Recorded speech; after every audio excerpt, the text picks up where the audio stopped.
नमस्कार साथियों, मैं हूँ शुभांगी सक्सेना। बहुत सारा स्वागत है आप सभी का गर्भ की पाठशाला में। और आज इस पाठशाला में हम चर्चा करने वाले हैं, बातचीत करने वाले हैं आईयूसीडी के बारे में, यानी समझने वाले हैं एक ऐसे यंत्र के बारे में जो कि गर्भ धारण से हमें सुरक्षा प्रदान करता है, हमें उससे बचाता है। तो ये जो आपका यंत्र है इसको बोलते हैं IUCD, intra uterine contraceptive device की हम बात करने वाले हैं। तो साथियों शुरू करते हैं हमारे बीच की इस मजेदार बातचीत को, इस मजेदार चर्चा को, और समझने का प्रयास करते हैं इस यंत्र के बारे में, अंतर गर्भाशय गर्भ निरोधक यंत्र। शुरू करें, चलिए शुरू करते हैं और समझने का प्रयास करते हैं। तो साथियों देखिए आईयूसीडी क्या है, सबसे पहले यही समझ लेते हैं। तो इंट्रा यूटेराइन कॉन्ट्रासेप्टिव डिवाइस, इसको इंग्लिश में हम बोलते हैं। देखिएगा, गर्भधारण की रोकथाम के लिए, गर्भधारण की रोकथाम से तात्पर्य हो गया गर्भधारण को रोकने के लिए एक यंत्र जो कि महिला के गर्भाशय में डाला जाता है। यानी ये कहां डाला जाएगा? महिला के गर्भाशय के अंदर ये डाला जाएगा। ये एक प्रकार का यंत्र होता है जिसे आप प्रयोग करते हैं गर्भधारण की रोकथाम के लिए या गर्भधारण को रोकने के लिए। दीर्घकालिक, वापसी योग्य, प्रभावशाली। क्या है ये? दीर्घकालिक है, लंबे समय तक चलेगा, लॉन्ग टर्म की बात कर रहे हैं। वापसी योग्य, अगर आप इस यंत्र को निकाल देंगे तो वापस हम उस स्थिति में आ जाएंगे जिससे कि हम गर्भ धारण करने में सक्षम हो जाएं। प्रभावशाली रहता है, दीर्घकालिक तक ये कैसा रहेगा? प्रभावशाली रहेगा।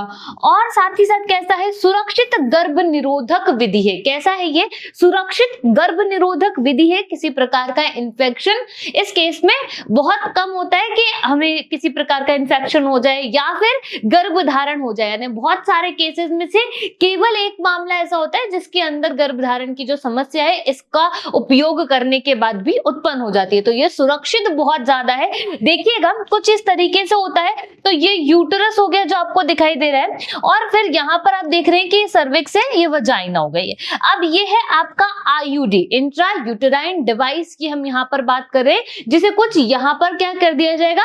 फिट कर दिया जाएगा, जो कि क्या करेगा? जो कि शुक्राणु को अंडाणु से जो उसका जो संलयन होता है उस संलयन को रोकने का कार्य करता है, जिससे कि गर्भधारण जो है वो नहीं हो पाता है।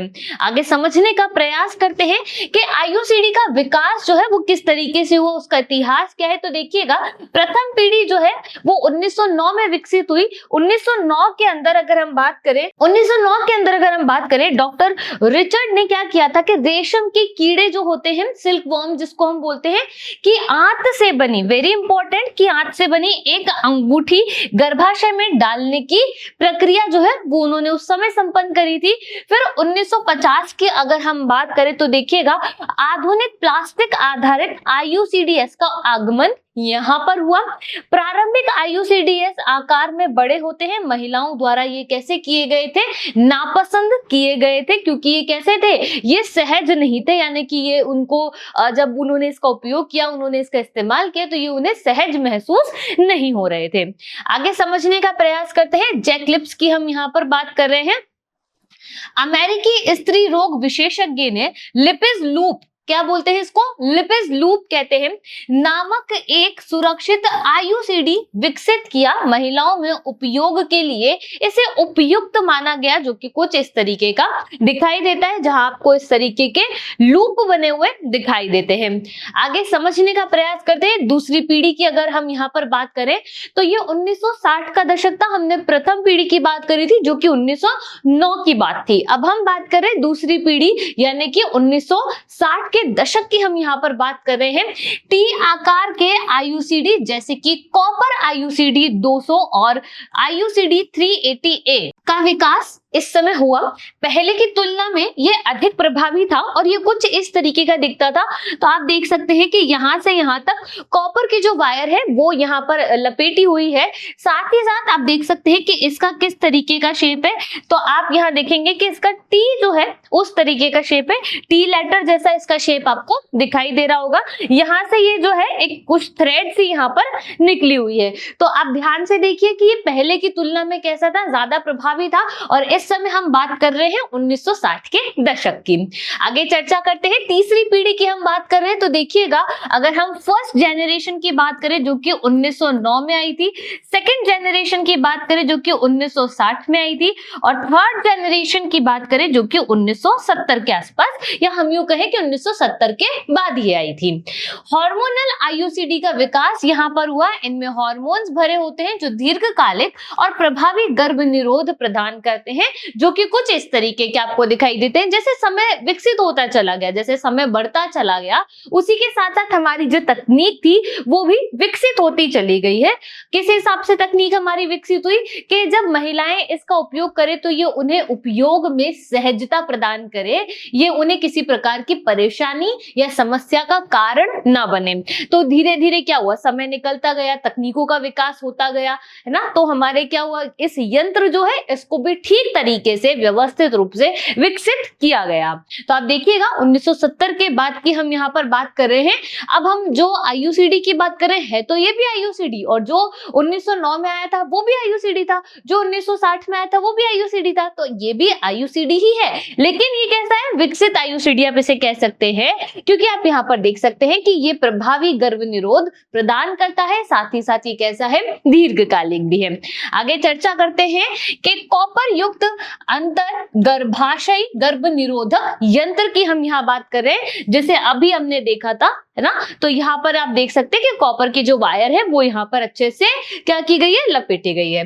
ये कैसा होता है, छोटा होता है, आपको दिखाई दे रहा होगा कि कितना छोटा है, लचीला होता है, फ्लेक्सिबल ये होता है, प्लास्टिक का होता है। ये जो आपको व्हाइट सा दिख रहा है ये प्लास्टिक का होता है, जिसमें कॉपर की कुंडलियां लगी हुई होती है। कॉपर की कुंडलियां कुछ इस तरीके से लगाई जाती है। तो आप जानते हैं कॉपर एक प्रकार की धातु है, और कुंडली का मतलब होता है कुछ इस तरीके से उसको लगाना। अब इन कुंडलियों को जब आप क्या करेंगे, पास पास कर देंगे तो ये कुछ इस तरीके से आपको व्यवस्थित रूप में दिखाई देगी। बेरियम सल्फेट से लेपित, जिससे ये एक्सरे में दिखाई दे। बेरियम सल्फेट से इसको लेपित किया जाता है ताकि जब एक्सरे किया जाए किसी भी कारणवश तो उस एक्सरे में ये जो यंत्र है ये दिखाई दे। और अगर हम बेरियम सल्फेट की बात करें तो ये आपका BaSO4 यहाँ पर होता है।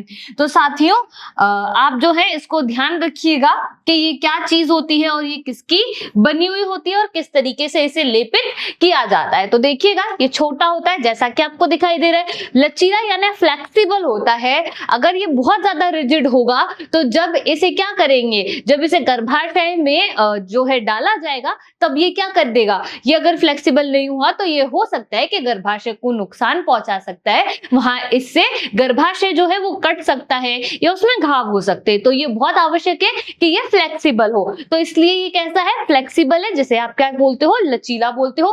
प्लास्टिक फ्रेम्ड है और कॉपर जो है उसके ऊपर अच्छे तरीके से इस रूप में लपेटा गया। आप इसे पास कर देंगे तो ये कुछ इस तरीके का ही आपको दिखाई देगा। बेरियम सल्फेट से ये लेपित है, उसका भी कारण हमने दिया है कि ये एक्सरे में दिखाई दे जाए, इसलिए आपने क्या किया, बेरियम सल्फेट से इसे अच्छी तरीके से लेपित कर दिया है।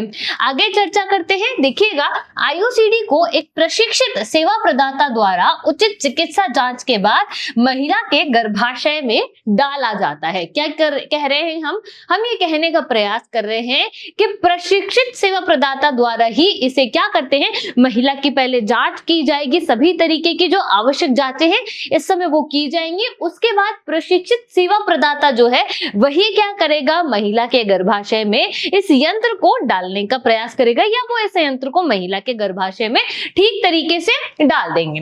गर्भधारण को रोकने के लिए एक लंबी अवधि तक प्रभावी और वापसी योग्य गर्भ निरोधक विधि है ये।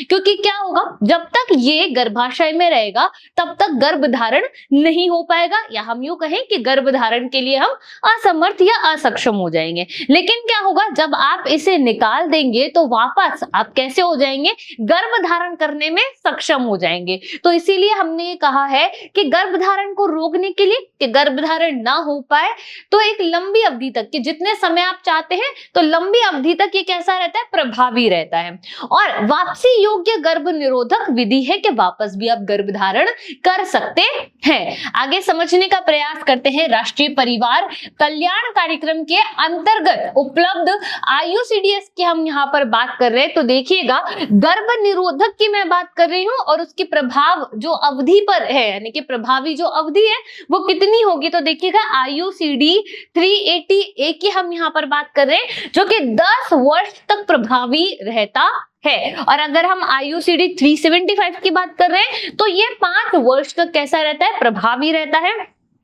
IUCD को उसकी पूरी अवधि या लाभार्थी की इच्छा अनुसार पहले भी हटाया जा सकता है। देखिएगा अगर IUCD 380 का प्रयोग किया गया है तब क्या करेंगे कि 10 वर्ष जो है वहां तक तो आप चाहें तो इसे रख सकते हैं, लेकिन अगर आप चाहते हैं कि इससे पहले भी हटाना है तो आप इससे पहले उसे हटा सकते हैं, लेकिन 10 वर्ष तक तो आप क्या कर सकते हैं, बिना हटाए रख सकते हैं, पर 10 वर्ष के बाद नहीं रख सकते। तो अगर पहले हटाना है तो हटाया जा सकता है, 10 वर्ष बाद तो हटाना ही हटाना है, लेकिन अगर 10 वर्ष तक आप रखना चाहते हैं तो आप रख सकती हैं। उसी प्रकार अगर हम बात करें 375 IUCD की या IUCD 375 की, तो ये 5 वर्ष तक ही कारगर होता है। 5 वर्ष के बाद आपको इसे हटाना पड़ता है, और अगर आप चाहते हैं कि 5 वर्ष से पहले इसे हटाया जाए तो आप 5 वर्ष से पहले भी इसे हटा सकते हैं।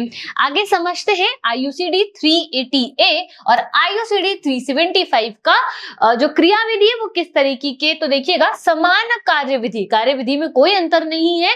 जो इनका वर्किंग प्रोसेस है या मैकेनिज्म की अगर हम बात कर, जो इनका वर्किंग प्रोसेस है वो बिल्कुल सेम है। तो देखिएगा कैसे, कॉपर आयन का प्रभाव हम यहाँ पर देख रहे हैं। गर्भाशय और फैलोपियन ट्यूब की तरल संरचना में परिवर्तन या बदलाव जो है वो यहाँ पर होता है। तो आप ये जो स्ट्रक्चर देख रहे हैं ये कुछ इस तरीके की स्ट्रक्चर, इसे आप डिंब वाहिका भी कहते हैं, फैलोपियन ट्यूब है ये। शुक्राणुओं की गति और कार्य क्षमता को कम करता है, जिस कारण निषेचन नहीं हो पाता है। तो आप क्या कर रहे हैं, शुक्राणुओं की जो गति है, यानी कि शुक्राणुओं को इंग्लिश में क्या बोलते हैं, स्पर्म बोलते हैं। स्पर्म्स की जो गति और कार्य क्षमता जो है उन्हें ये कैसा कर देगा, ये उन्हें कम कर देगा, है ना। उसकी वजह से क्या होगा कि वो अंडे से नहीं मिल पाएंगे ना, यानी कि अंडाणु के पास नहीं पहुंचेंगे। तो देखिएगा जिस कारण से निषेचन जो है वो यहाँ पर संभव नहीं है। ये जो स्ट्रक्चर आप देख रहे हैं ये स्ट्रक्चर होती है शुक्राणु की। ये स्ट्रक्चर किसकी है, शुक्राणु की स्ट्रक्चर है। तो क्या होगा कि इनकी कार्यविधि जो है वो कम हो जाएगी, इनकी क्षमता जो है वो कम हो जाएगी। तो उस वजह से क्या होगा कि ये निषेचन जो है वो यहाँ पर नहीं हो पाएगा। आगे बात करते हैं गर्भाशय की परत एंड्रोमेट्रियम की हम यहाँ पर बात कर रहे हैं। में विदेशी वस्तु प्रतिक्रिया उत्पन्न करता है, परिणाम स्वरूप मैक्रोफेज यानी श्वेत रंग की जो कोशिकाएं हैं, जिसे आप क्या बोलते हो, श्वेत रक्त कोशिकाएं स्रावित होते हैं। निषेचन या गर्भान्यास को क्या करती हैं, ये रोकती हैं। आगे समझने का प्रयास करते हैं गर्भ निरोधक प्रभावशीलता के बारे में। IUCD डाले जाने के तुरंत बाद कैसा होता है, ये प्रभावी हो जाता है, बहुत इंपैक्टफुल कह दो या बहुत इफेक्टिव भी आप इसे कह सकते हैं। पहले वर्ष में गर्भधारण की दर 1% से भी कम, यानी कि प्रति 1000 महिलाओं में 6 से 8 ही ऐसा होता है कि गर्भधारण कर पाए। तो आप सोचिए कि पहले वर्ष में गर्भधारण की जो प्रतिशत है वो कितनी है, वो 1% से भी कम है। तो अगर 1000 महिलाएं हैं वहां पर और सबने ऐसा किया है तो केवल ऐसा हो सकता है, संभावित है कि 6 से 8 महिलाएं जो है वो गर्भधारण कर ले, अदरवाइज ऐसे चांसेस नहीं है। सुरक्षित तरीका ये है। शेल्फ लाइफ की अगर हम बात करें तो देखिएगा समाप्ति तिथि या एक्सपायरी डेट, जैसे हर किसी की एक्सपायरी डेट होती है। हम कभी भी कोई भी दवा लेकर के आते हैं या कोई भी खाद्य पदार्थ लेकर के आते हैं तो उसमें 2 चीजें लिखी हुई रहती है कि कब उसका निर्माण किया गया और अब कब ये उपयोग में लाने योग्य नहीं रहेगा। तो उसी तरीके से हम इसके एक्सपायरी की भी बात कर लेते हैं। IUCD पैकेट पर दी गई समाप्ति तिथि केवल विसंक्रमण की गारंटी के लिए है कि इससे आपको क्या हो जाएगा कि भाई विसंक्रमण जो है उसकी आपको तसल्ली हो जाएगी। ठीक है जी, चलिए यदि IUCD समाप्ति तिथि से पहले डाला गया और पैकेट सही स्थिति में है तो IUCD पूरी निर्धारित अवधि तक कैसा रहेगा, प्रभावी यहाँ पर रहेगा। आगे समझते हैं इसी के बारे में। धातु की चमक, मेटेलिक शाइन की हम यहाँ बात कर रहे हैं। यदि आईयूसीडी का कॉपर भाग काला या धुंधला हो गया है, तब भी काला या धुंधला हो गया है तब भी आईयूसीडी सुरक्षित और प्रभावी है, बशर्ते कि पैकेट सील बंद हो और विसंक्रमित हो। देखो विसंक्रमित यानी संक्रमित नहीं हो, इन्फेक्टेड नहीं हो। अगर इन्फेक्टेड होगा तो फिर क्या हो जाएगा, हमें भी इन्फेक्शन हो जाएगा। तो विसंक्रमण से तात्पर्य क्या है कि वो इन्फेक्टेड नहीं है, संक्रमित नहीं है। तो कोई दिक्कत नहीं है अगर आपने आईयूसीडी कैसा देखा है कि काला देखा है या धुंधला सा देखा है, तो कोई समस्या नहीं है। पर आपको ये बात याद रखनी है कि जो पैकेट है ना, ये अच्छे तरीके से सील्ड हो, ये अच्छे तरीके से बंद हो। अगर ये खुला हुआ है तब समस्या है, तभी खुला हुआ होगा तो ये कैसा हो सकता है, ये इन्फेक्टेड हो सकता है। पर अगर खुला हुआ नहीं है तो ये क्या होगा, इन्फेक्टेड नहीं होगा। ठीक है जी, चलिए आगे बात करते हैं कि प्रजनन की वापसी अब कब हो सकती है। हमने समझ लिया कि गर्भ निरोधक जो यंत्र है उसका उपयोग कैसे करना चाहिए और ये कितना प्रभावशाली होता है। पर अब जो है प्रजनन वापस करना है, या हम यूं चाहते हैं कि अब प्रजनन क्षमता हमें वापस चाहिए, तो कैसे कर सकते हैं। आईयूसीडी हटाने के तुरंत बाद महिला की प्रजनन क्षमता कैसी होती है, लौट आती है। तुरंत बाद ही ये लौट आती है क्योंकि आपने एक यंत्र का प्रयोग किया था। यंत्र के माध्यम से आपने क्या किया था, गर्भ जो प्रजनन क्षमता है, यंत्र के माध्यम से आपने क्या किया, प्रजनन क्षमता को रोकने का प्रयास किया। अब आपने जैसे ही यंत्र हटा दिया तो तुरंत बाद ही प्रजनन क्षमता जो है वो लौट आती है। तो देखिएगा, what to expect during an IUD removal. IUD का मतलब क्या होता है, इंट्रायूटेराइन डिवाइस की हम यहाँ बात करें तो doctors look for IUD strings. तो वो डॉक्टर जो है वो चेक करते हैं, उसके बाद वो फोर्सेप की मदद से इसको क्या करते हैं, बाहर निकालने का प्रयास करते हैं। IUCD slides through opening of cervix. तो साथियों, आज के सेशन में हमने समझने का प्रयास किया कि आईयूसीडी क्या होता है और ये इतना मददगार कैसे साबित हुआ और इसका इतिहास हमें क्या समझाने का प्रयास करता है। मेरे साथ इस सेशन में बने रहने के लिए, जुड़े रहने के लिए आप सभी का बहुत बहुत धन्यवाद। आपसे मिलेंगे इसके अगले सेशन में और वहां समझने का प्रयास करेंगे आईयूसीडी से जुड़े हुए अन्य तथ्यों के बारे में। तब तक के लिए धन्यवाद।